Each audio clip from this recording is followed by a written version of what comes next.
You're moments away from today's live stream Q&A. During the stream, we encourage you to ask your questions.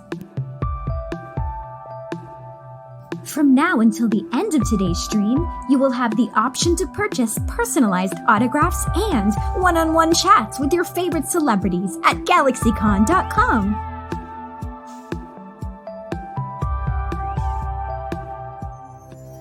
Galaxycon is the copyright holder of this video content. The unauthorized reproduction or distribution of this copyrighted work is strictly prohibited.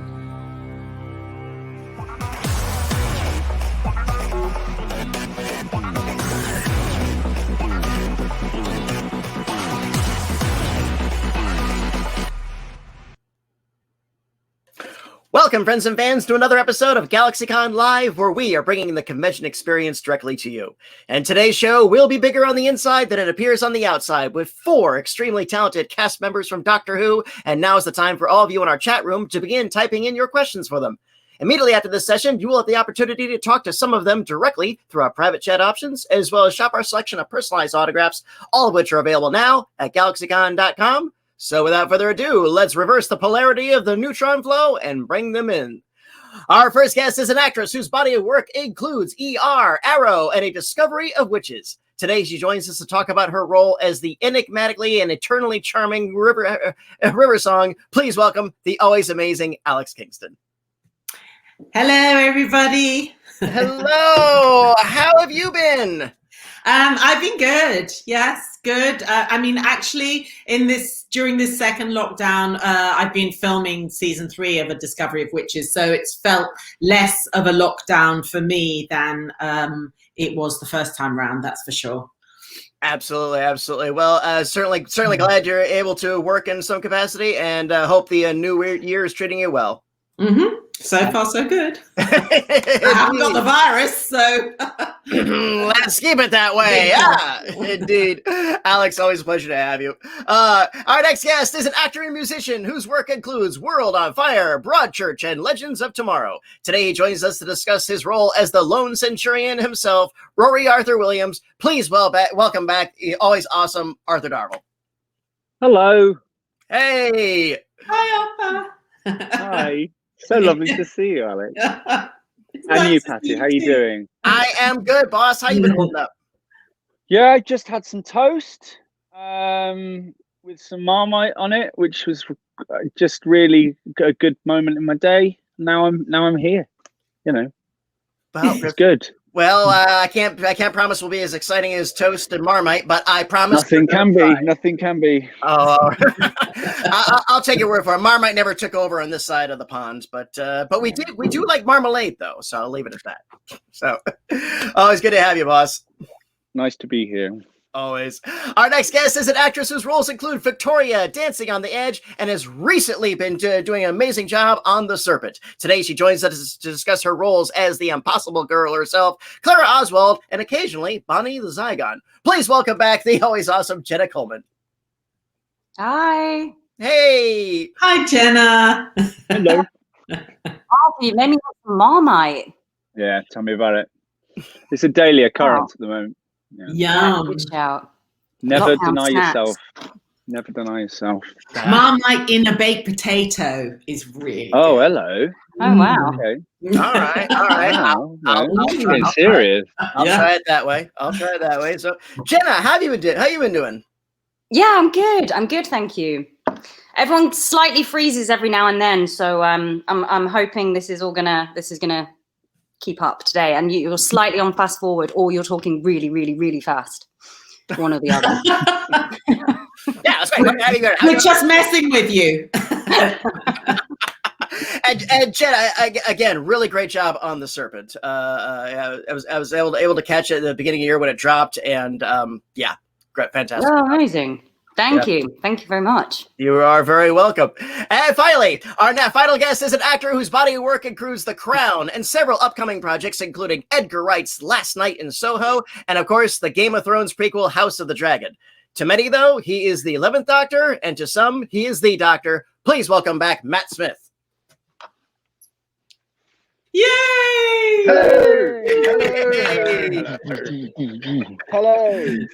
Hey there, Matt. That's a very opulent background you got back behind you. Sorry, there's a bit of a delay.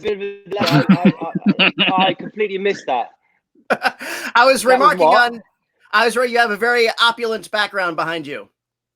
Is that your living room? Yes, this is all for you. Well, it's actually a green screen. I just thought I'd sort of appear seminal today. No, yeah, it is. I live in a church. Oh, well, that's how. And how is that working for you?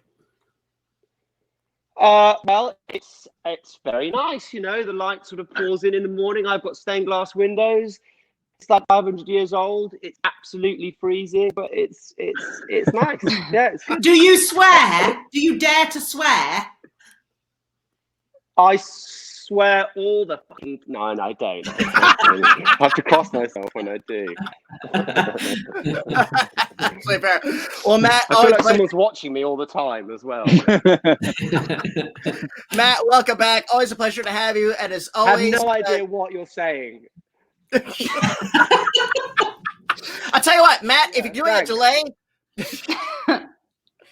Matt, if you're really having a problem with delaying, go ahead and exit out and pop back in. Sometimes that'll reset your schedule. So Matt's delayed and I'm on fast forward. I'm not right. quite sure what's going to happen Right. there. It's all wibbly wobbly, timey. Okay. I mean, I could get my sonic screwdriver, couldn't I? Where is it? It's in here somewhere. Right. So how do I get out? Let's just keep going and see. All right. We'll embrace the chaos.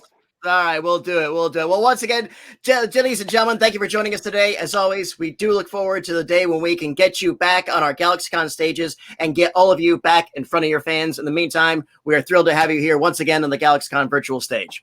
Our team right now is going through the chat room, pulling out the questions. In the meantime, I just want to throw this out. Oh, in your opinion, what's been the best thing to come from your experiences on Doctor Who?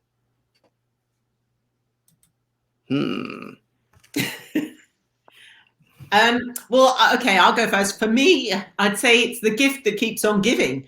It's extraordinary to have all of these other potential offshoots, whether it's working on the audio stories. I've been collaborating on writing a River Song book, River Song Melody Malone novel.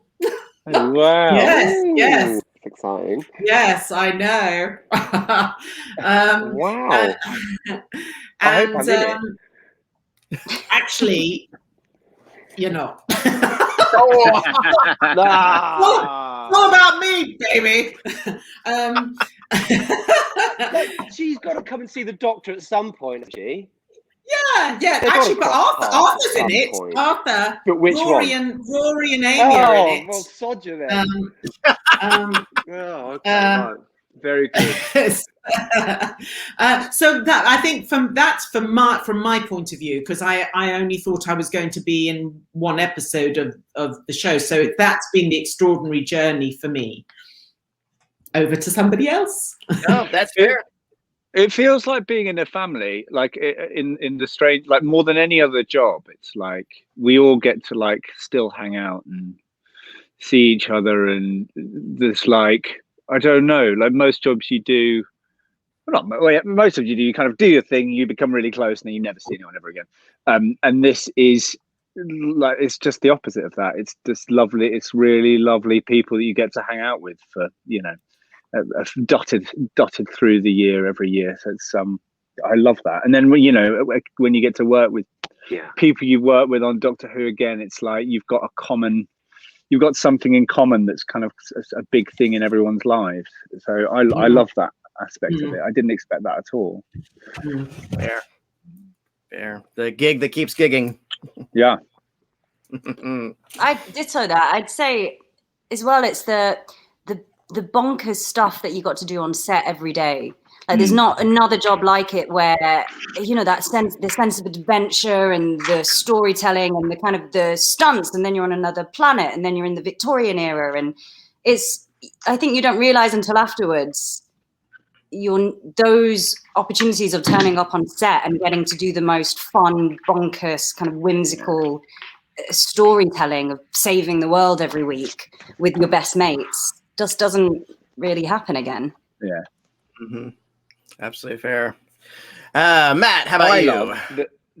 They still, and I just ran to get this. They still send me all the Doctor Who stuff. And this is like 10 years later, and they still say, this is a bin. This is a Doctor Who bin. Oh my God. Oh, how fabulous. That's The dog doesn't like amazing. it. So anyway, How much merchandise 10 have you years got? on, they still. You know, I give lots of it away, but I keep the odd piece for myself, like the Doctor Who bin. Although the dog doesn't like it, Bobby. And now it won't shut up. Sorry. There we are. That's all right. Well, it's bigger than mine, so there we go. Yeah, and I noticed David Tennant on his show Staged. He's got TARDIS in his garden. Which I didn't know. Yeah, he's got TARDIS in his garden. That's a commitment, isn't it? A full TARDIS. Blown one. Yeah. He's He's actually running conventions from his back garden. He does photo shoots with people queuing around the block. I don't know whether when he finished he took his TARDIS with him or something. But yes, maybe he built it. Yeah. I mean, he doesn't have any time off, does he? I don't know when he would have done that. I don't know either. No. It is. So Matt's still on the merchandise list. That's good. So Well, yeah. I'm not sure for how long. Well, the 60th is coming up, so a couple of years. We'll see. So Jenna raised an interesting point about bonkers moments.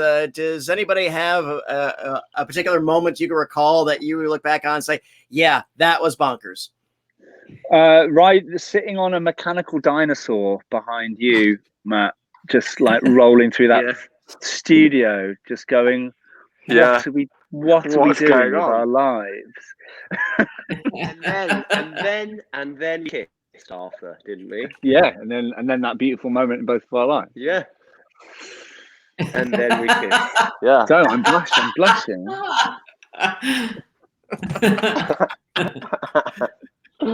Oh, such happy days. I actually think it was pretty bonkers when you were the Roman centurion and we were in Wales in outside Port Talbot with the Roman garrison. And it was freezing. Oh my God! And the tent blew away. But yes, it was all a night shoot, and everybody was running around in sort of togas and proper Roman centurion outfits, and it was sort of like, what are we doing?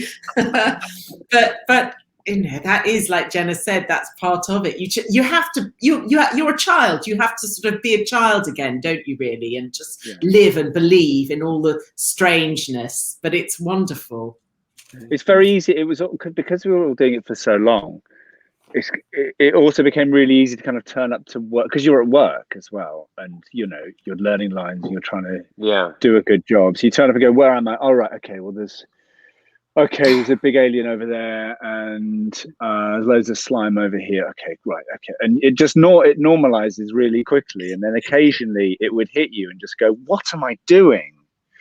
This is insane. I really liked those moments of realization. Just, what am I and how did I get here? Yeah. Absolutely. Jenna, how about you? Oh, there's two. I'm literally just scanning my brain. I'm like, what's the moment? Is it the moment where Nick Frost was Santa Claus and we spent the day with him, like kind of telling us jokes, and we were literally on the sled for so long that he actually fell asleep and had a nap for like a good few hours whilst we carried on shooting. Good man. It's just sat next to him.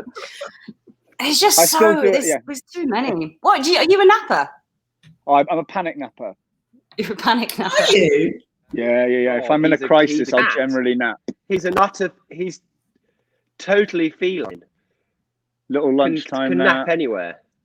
I napped. I fell asleep and outside on my first day on set. We were just in between takes. First day on set, I was like, bloody hell, Arthur. Come on, let's set. You're chill. It's my body's way of dealing with crisis. Don't worry, I've talked to my therapist about this loads. She's like, what? She's like, I've not really come across anyone else who does this. I'm like, well, it's useful for me. Interesting. I wonder if that was Santa was doing that as well then. Maybe he was really Maybe Santa was really panicked. Yeah. Fair. So, Matt, what was your bonkers moment besides getting a TARDIS trash can? Yes. We had dinner in a restaurant that we used to go to, me, Alex, and Karen. And we sat there and had dinner. And Alex said to me and Karen, "You've got no idea what's going to happen, have you?" And I just thought, "You're bonkers. What are you talking about? What's going on?" And she was right. And it was because this was literally we shot episodes 4 and 5. It was 4 and 5 first, which Alex was in, and they did that consciously so Alex could sort of bleed us into it. Sort of ease you thing. into it, darling. Ease you into it. Exactly, darling. And they were. It was just all night shoots, Alex, wasn't it? Again, absolutely freezing in a forest, in the Forest of Dean. That's right. And that was a completely. I just remember having no real grasp of what was coming, really. Yeah. Which, I look back on very fondly. It felt bonkers. I remember you saying the same thing to me as well when I joined Alex and Matt. Yeah. Yes. And even Stephen. Then I knew. I was like, "You've got no clue." Yeah. It's like complete denial. It's like, no. Everything's still the same. Everything's gonna be just exactly the same. Yeah. And then cut to like Comic-Con Hall H. I was like, no, exactly the same. It's all gonna be exactly the same. Yeah. Still totally in denial about it. Why are they dressed so odd? They're dressed like you. Oh. Yeah, I think that is also very weird, having people cosplay as you. And for me, particularly when it's men, that is, and they're all fabulous. If you're listening, watching, you're all fabulous when you cosplay as me. But it is a little bit weird. It's a little disconcerting at first. You do get used to it. I've had people cosplay as me in my announcing outfit and stuff. So I was like, well, yeah. So, but yeah, I've actually been there with you on a smidgen of scale. But it's an expression of fandom. It's an expression of adornment, and again, you have all earned it because you have contributed to this show. I mean, it like I said before, it's the gig of the King's giving. It's also it's a contribution. Being a part of Doctor Who is like it's like an interpretation of Shakespeare. It's like Sherlock Holmes. It's like James Bond. It's like a superhero thing, and you all have played these characters so wonderfully and become a part of it on this eternally, and I hope eternally ongoing mythology and story. And as a lifelong Doctor Who fan, I thank you all for your talents. I thank you for your professionalism, and I thank you for your performances that you brought to these roles. Oh, that's nice. Thank you. Thank you back. Thank you. You're all very Very welcome. sweet. Indeed. And speaking of sweet, we have questions for our audience good to go. So let's go ahead and roll into them. And our first one comes from Mason, and they would like to know, how many of you knew about Doctor Who before joining the cast?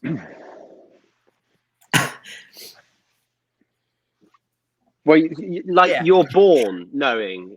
You come out the womb knowing what a Dalek is.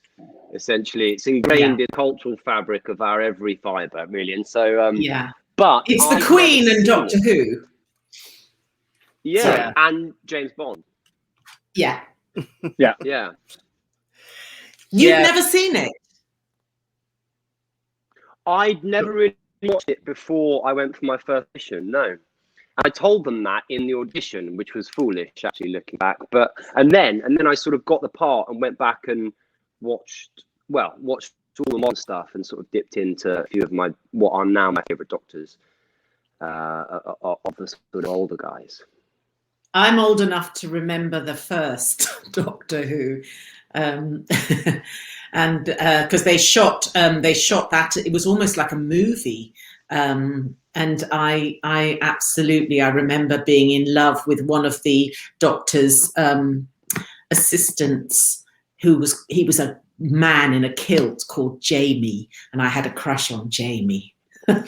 It was all black and white back then. Good old Jamie and the Good old Jamie and the Troughton years. Yes, Yeah, exactly. That was a great team. That absolutely was. So very good. Well, Mason, thank you. Great question to start us off with. And what do we have next? From Jeffrey, what was your favorite location or set to film on? It's quite. I mean, it's quite a few, isn't there? Yeah. TARDIS was great. You can't really beat that, and it's also like there's something about going home there, and also it's impossible to just. You can't be on that set and not fiddle with everything. Yeah. Yeah. Yeah, I can imagine. Yeah, I'd say the TARDIS as well. It's a good place for like getting rid of nervous energy, isn't it? Because you can just like Nap. tap away and nap. Loads of good places for panic napping. But yeah, there's always just loads of stuff to play with and break, which is good. No, that's definitely true. Matt, We all got to go to America together, which I thought was, in terms of like locations to film, those bits of Utah that we went to were just stunning. Yeah, that's true. Amazing. Pretty amazing, wasn't it? That amazing adventure. Yeah. And I've never done so many night shoots on any show than I did on Doctor Who. It felt like we were constantly shooting at night. And what they do is because you film one episode in sort of 2 weeks, then you film another one straight away. Then often you go back to shooting days straight after, and it's like constant jet lag. But I have really fond memories of all those night shoots. Funnily, because at the time I just grumbled about them. But looking back, that's it, isn't it? Like you do these amazing things, but actually just like being in those castles in the freezing cold in every single castle in South Wales. Freezing cold. Yeah, so cold. Oh. But now, So like you can look back Wales and is go, so "Oh, cold." it's so lovely." It's really romanticized in my brain, but God, it was awful, wasn't it?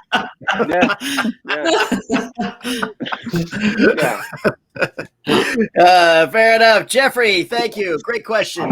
What do we have next? From Natalia, do you all think bow ties and fezzes are cool?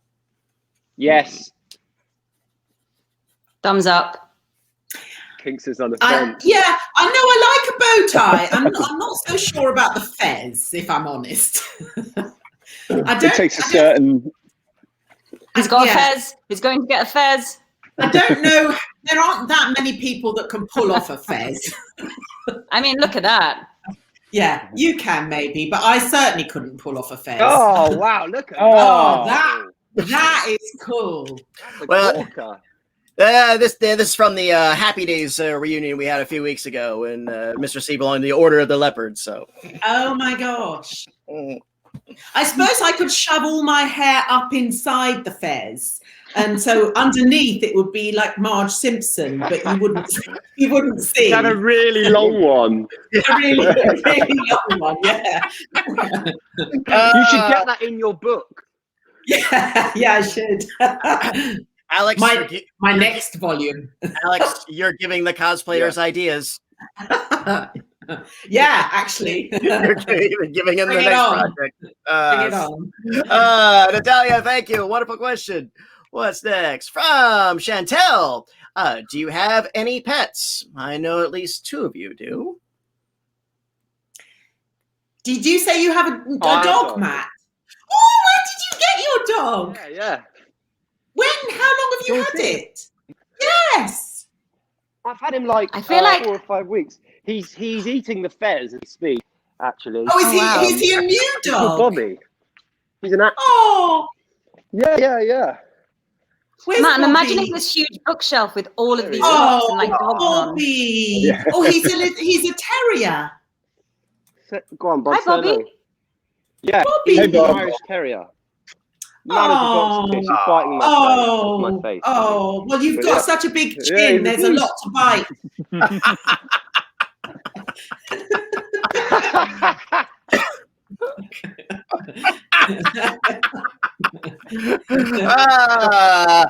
Alex, you have a pooch True. that Yeah. you Seems met to get at our people. show. Yeah, I've got Wolfie. Hang on, shall I try and call him as well? Shall I try and Please. get him? Hang on. Please. Wolfie! Wolfie! Dudes, come! Come say hello. Wolfie, come! Come on, Wolfie. Camera shy. Jenna, get one. Hang on a minute. Get one, That's dude. I know. This is what You have Arthur. to. Have you got Get one? one. Yeah, Jason. Where's your Of dog? course he has. He's downstairs. There he is. And it's like he's just ripped Yeah. open a whole monkey. Hello, Oh, hey, Wolfie. Wolfie. Oh, Never felt so dog. wow. Ooh. What breed is that, Alex? Yay! Sorry, I haven't got my ear things in. You got him. Sorry, are you talking? What You got him at a convention, what breed right? is he, Alex? Yes! At our Yes. show. I got him. Look how big he is now. I got him at a Wolfie. sci-fi convention. Wolverine. God, he's gorgeous. Yes, he's a lovely boy, aren't you? Yes, So he's a- nice. At Galaxycon, we are big What- supporters of What is he animal- though, animal Alex? shelter What is he? stuff, so, He's a well. We Really? thought he was going to be a Rottweiler, but he's Yeah, actually he looks a bit like a sort of Doberman-y. no, he's a Greek harehound, and he's a rare ancient Wow, breed. cool. Of Oh, course, wow. Odysseus had a Greek harehound called Argos. So he's Wow. actually, yeah, I think he actually could be like the cover of Dogue, or because Yeah, he's yeah, a supermodel. yeah, he's very handsome. He Supermodel. is gorgeous. Yeah. Good boy. Arthur's gone to get. I Nice. remembered I spent the day with Jason. No, Yeah. yeah, you spent the day with Jelly. I- Well, you've got too many names with Jason. He came. I brought him. Can I bring him to He's like that proper gig? pup then, right? No, we were at Yeah, a no, he's- convention. Oh yeah. Yeah, he's still that. Oh no, you size. did He bring it hasn't to it. grown. You did bring him Can to a we gig as see well. him? Can we see him? No, he's downstairs. He's not. I know he's not here. I've got a cat as well called Philip, who's somewhere. Oh, and do Somewhere they in get the Prince on? Philip. Philip. Prince Philip. Yeah, Do they get on? Yeah. they do not get on, but they tolerate each other. Okay. And you had problems, didn't you, with your boy at some point? With the cat, we had problems. Yeah, And, but you had other problems, didn't you, with your dog? he had some Oh. penis problems. Yes. Yeah. Exactly. Oh my. Yeah, he's a tiny dog with a massive penis, and it kept That scared her. yeah, it kept coming out, and like he just, it was a bit much. I can't really. I've never seen anything like it. I have a memory of meeting him, and he was in your coat, right? Yeah. Was that why? Maybe. Yeah, I had to keep him away from things. But like we take him everywhere. So like I go to the theatre. We went to see a play at the Hammersmith Lyric, and we kind of got there and went, oh hey, can someone look after the dog while we go and see the play? And so someone took the dog into like a office room, and we came out and they said, yeah, I think he's just like weed over all of his stuff. I was like, I don't think it's wee. And he would just do it everywhere. Oh, Is this? yeah. Yeah. So See, my boy doesn't even know he's got one, which is actually rather nice. it'll be a great day when he discovers it. He'll be like, I don't think he ever wow. will. Well, I don't know if that was the answer you were looking for, but that was the one I got. But thank you for that wonderful question. And a reminder to our audience, if you'd like to chat with some of our panelists like I am now, or purchase a personalized autograph, please sign up at Galaxycon.com. And let's roll a few more. What do we have next? From Ashley, what is your favorite episode that you've done yourself? Jenna. For me, the snowman still. I love the snowman, and I think it's because there's something about the meeting the Doctor for the first time and entering that magical universe for the first time, you know, seeing the TARDIS, meeting him, entering that world and that sphere and universe. And something about the TARDIS on a cloud up through the Victorian staircase winding up. That image I really love. So yeah, the snowman for me. Right on. Who's got another that they can recall? I'll go with either my first episode or actually A Christmas Carol, because again, following the sort of Christmas theme there, Christmas and it's a perfect mashup, Christmas and Doctor Who, I think. And they're always so thrilling to the two ideas sort of mix so harmoniously. So maybe one of those. But it changes all the time, to be honest. Certainly. Well, your speech in your first episode, you know, that, hello, I'm the Doctor, run. Yeah, that solidified your character.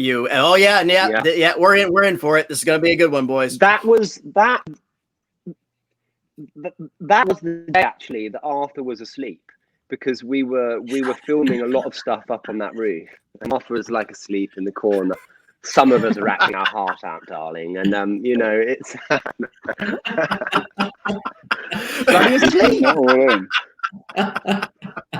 I was supporting quietly from the sidelines. It's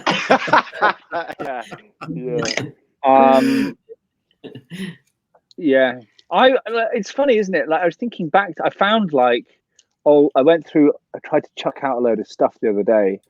I kind of hoard everything. I found like old diaries, and not like, dear diary, today I was on set, like just like today filming, and like looking through like where we were, like when we went to Croatia and filmed Vampires in Venice, like that was so much fun. I'd totally forgotten that whole experience. It all just kind of melded into one, and then I was like, oh god, yeah, we were in Croatia, weren't we?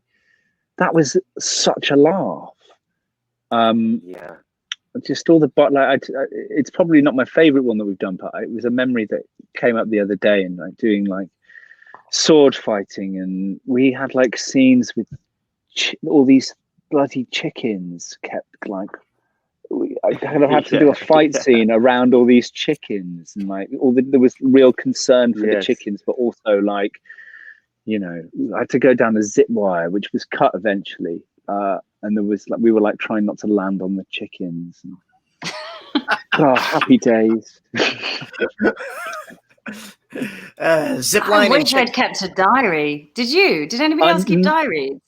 Not like a proper one. I wish I'd have like written down all the songs diary, I guess. Things that happen. Yeah. No, I didn't either. I'm very bad at that, actually. I never take pictures or anything. But we were lucky, weren't we, in those first years, because we had the show that used to follow us around the whole time, Doctor Who Confidential. Oh yeah, and that's literally like a video diary, and I mean they were. I've never watched any of those. Yeah, I haven't either. I've never watched any of those. I've got all. I'm terrified on CD CD-ROM. Mini disc. I've got the box set, and actually, I have watched some of them. It's very entertaining, Arthur. I would urge you to give it a whirl. Right. Well, see, it's good. I get a break in my nap schedule. Yeah, exactly. Do they show him napping at any point? Probably. I don't remember filming any of them. Probably. Maybe. I mean, I've not seen it in 10 years, so it's but if my memory serves me rightly, probably. Might be fun to screen an episode and bring you all back and have you do a commentary on it. Yeah. Why not? No, it is. Alex, bring us home on this one. Again, I don't think I really have a favorite episode, because they were all so well. Every episode was so well written. but there are moments from episodes that, like the guys are saying, that are just like so memorable. I mean, I loved the working on the Christmas special with Peter Capaldi, because that was absolutely like a sort of old-fashioned rom-com sort of two-hander.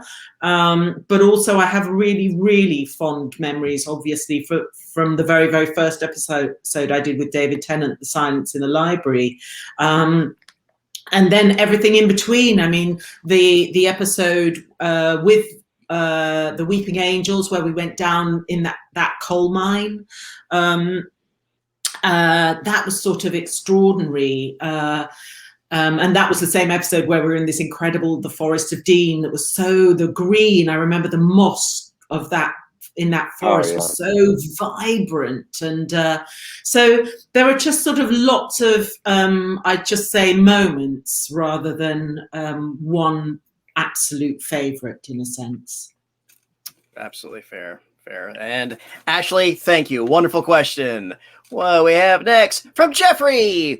What were your favorite shows from your childhood?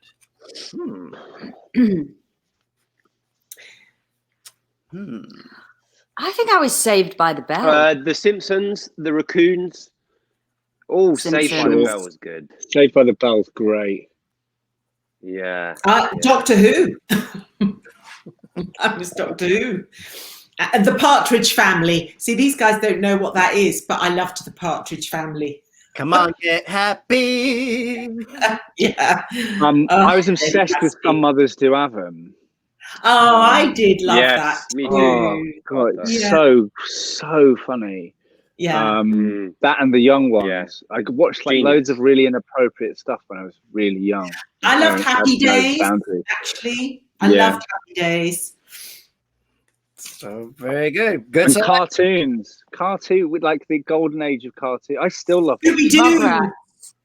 Rugrats. Thundercats. Rugrats. So great. Yeah. Top Cat. I'm literally 20 years before Raggy you guys were Dolls. born. Raggy Dolls. Bagpuss. Rugrats actually had a Doctor Who reference in an episode before I think the show even got back. In the background, and they're in a toy shop, and there's toy Daleks and Doctor Who toys behind them. Wow, it gets everywhere, doesn't it? Yeah, kind of does. So, Jeffrey, thank you. That was a fun one. Now I got the Partridge Family theme stuck in my head. So here's from Megan. Oh, what do you consider to be your first acting role? I'll put it that way. I was the very hungry caterpillar in a year 3 infant school kind of theatre/dance piece where I was a very naughty hungry caterpillar who munched his way through various fruits and vegetables, and then I turned into a beautiful butterfly by the end of it. And Beautiful. Yeah. Very nice. If only life mimicked art, Arthur. I'm still waiting for those wings.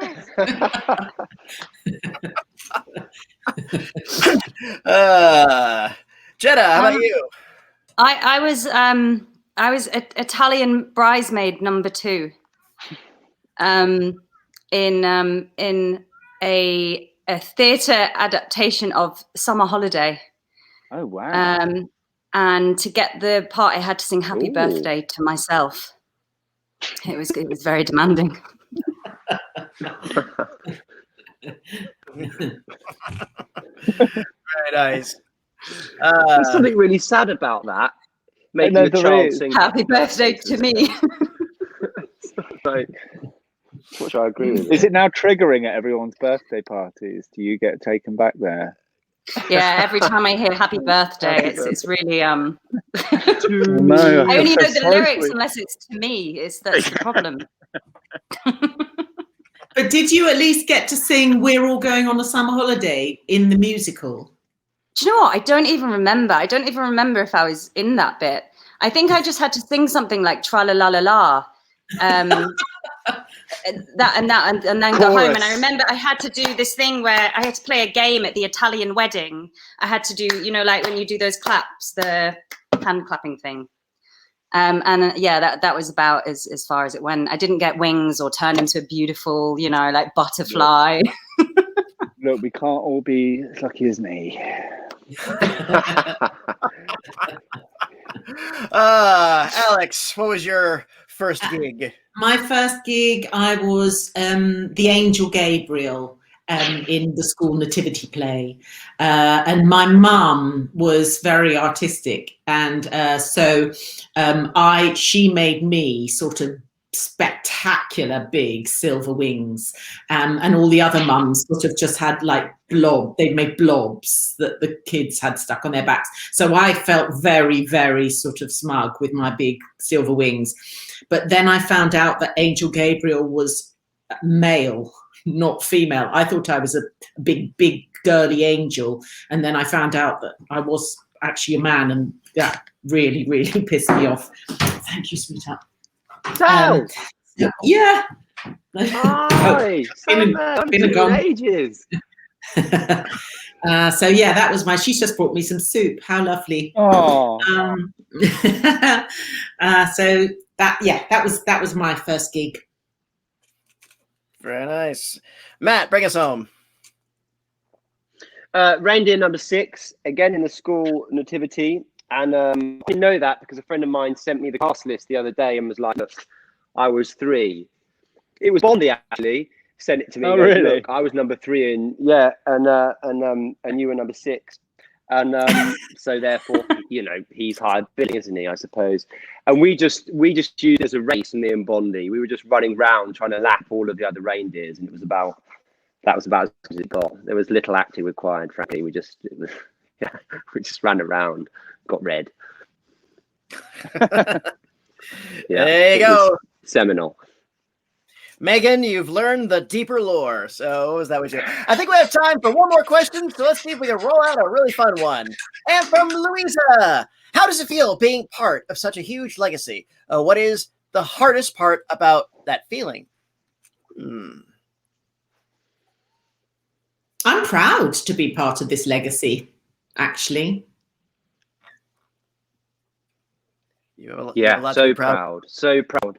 Yeah, and even, kind of to this day, still be part of a world that's so familial and that you get to sort of engage with in moments like this is sort of, completely remarkable that sort of 10 years later, we're still here talking about this job and this world we know and love. And the hardest part of it was when you take it on, everyone is like, don't break it because we'll hate you if you do. And it's, I think particularly when you're playing the Doctor, there's a huge amount of pressure that comes with that art, but it's very rewarding.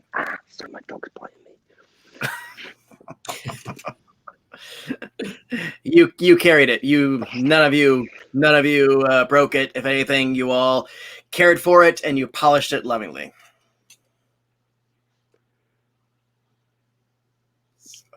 Arthur, how about you? I was just visualizing us polishing a legacy. Right. Lovingly polishing a legacy. It's kind of the same. It's so unexpected. The what that feels like, and when we were making it, everyone was like, "Ooh, do you feel, the pressure of everything that's gone before?" And ultimately you don't. Not when you're doing it, you don't. It's only in those, we had a moment where we were asked if we wanted to see a rough cut of the first episode. It was while we were mid filming. You're just kind of hidden away in Wales, just doing your job and trying to, do it well. And then that first time we got to watch it, and it was in really rough form, suddenly it definitely dawned on me. I was like, oh, this is, I don't know, because I hadn't really done that much TV stuff before. I'd just done mainly just pure theatre. So this was definitely the biggest TV thing I'd done. And so even just for me of that, oh wow, people are going to actually see this. But that was the only time it ever felt like any pressure. And it's always just been, it's always been such a surprise. And even like the kind of the conventions and all this stuff, like, to be honest, at the beginning I was a bit like, oh, that doesn't sound like something I'd be at all interested in. That sounds terrifying. And actually I've really grown to really love doing all this stuff, and it's amazing the connection it has with people. So it's just been such a wonderful welcome surprise. Awesome. Jenna, bring us home. I think there's really something about Roth Lock that makes you forget. You really do feel like you're going in every day, and you really genuinely, and I don't know if it is because it's Roth Lock Studios and you forget how far reaching it's going to be and where it's going. And I think it's maybe part of the relentless schedule that you have. But I spoke to somebody yesterday actually, and they were saying, they were like, oh, I came to interview you in your trailer during one of your first episodes. And he said, and you signed something for my daughters. And at the time they were like 13, 14.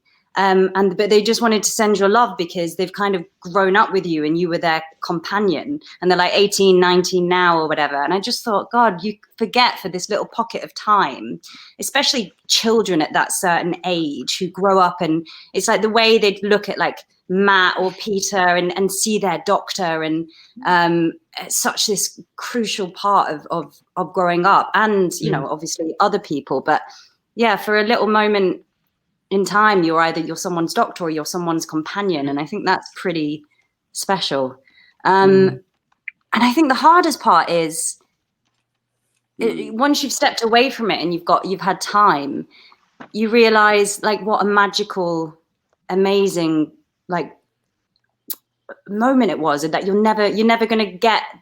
Doctor Who is so its own specific thing that you're never going to get that again. And I think that's almost the hardest part about it, because it's only exists for this little fleeting moment of time. And obviously the good thing about that as well. But yeah, it'll be interesting. I feel like it's one of those jobs as Stephen said to me after filming the 50th, he was like, in your 60s, you'll look back at this moment and you won't forget, the 50th and all these amazing memories that you have. It was more than a job, I think. Yeah. Indeed.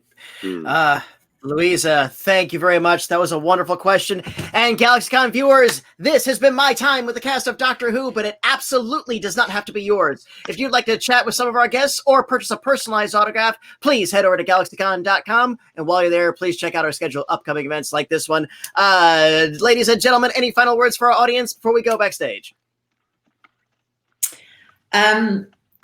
Lovely to see you all. And one thing that I want to say, pick up on from what Arthur said, because there's the convention, unlike other shows, any other dramas and things where you might have a relationship and while you're filming, this is an opportunity not only for us to meet you guys, but it's also the most incredible opportunity for us to connect with each other again, because very often work takes us in different parts of the world where we're moving on doing other jobs, but this is the thing that will always bring us back, and it does connect us as family, and it's so lovely. So it's an opportunity for us all to catch up and stay connected, which is very rare. Absolutely.